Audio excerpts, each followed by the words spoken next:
The first reading is from the 3rd and 4th chapters of the book of Jonah.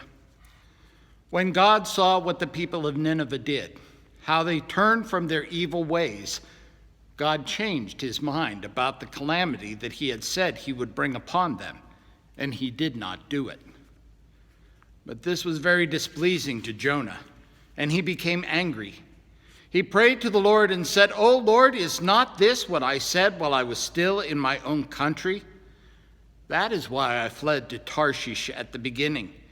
For I knew that you are a gracious God and merciful, slow to anger and abounding in steadfast love, and ready to relent from punishing. And now, O Lord, please take my life from me, for it is better for me to die than to live." And the Lord said, "Is it right for you to be so angry?" Then Jonah went out of the city and sat down east of the city and made a booth for himself there. He sat under it in the shade, waiting to see what would become of the city. The Lord appointed a bush and made it come up over Jonah to give shade over his head, to save him from his discomfort.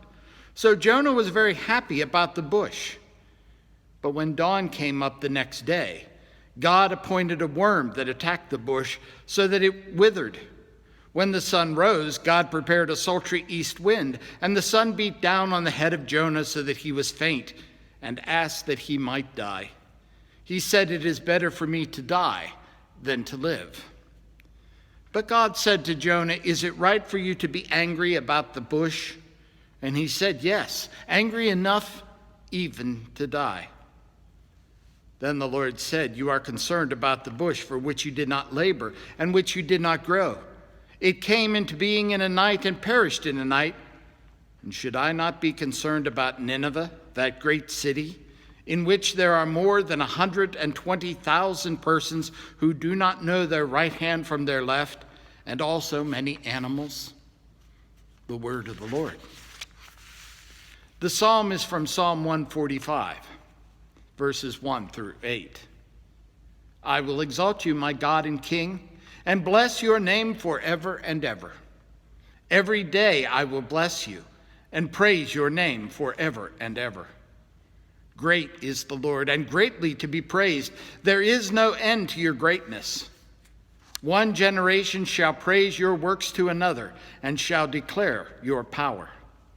I will speak of the glorious splendor of your majesty, and all your marvelous works.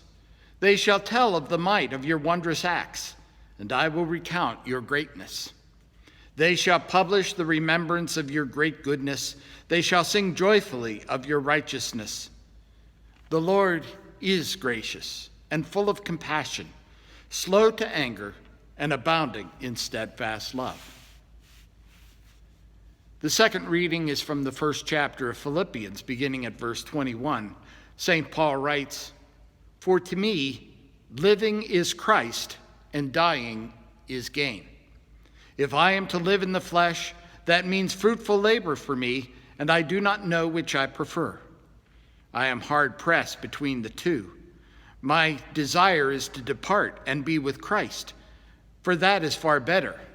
But to remain in the flesh is more necessary for you.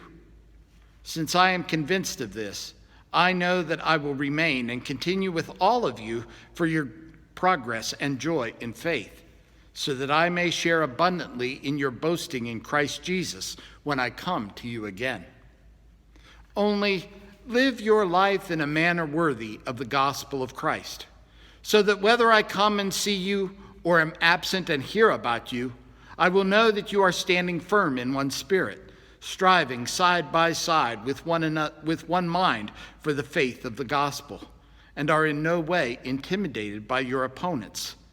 For them this is evidence of their destruction, but of your salvation. And this is God's doing.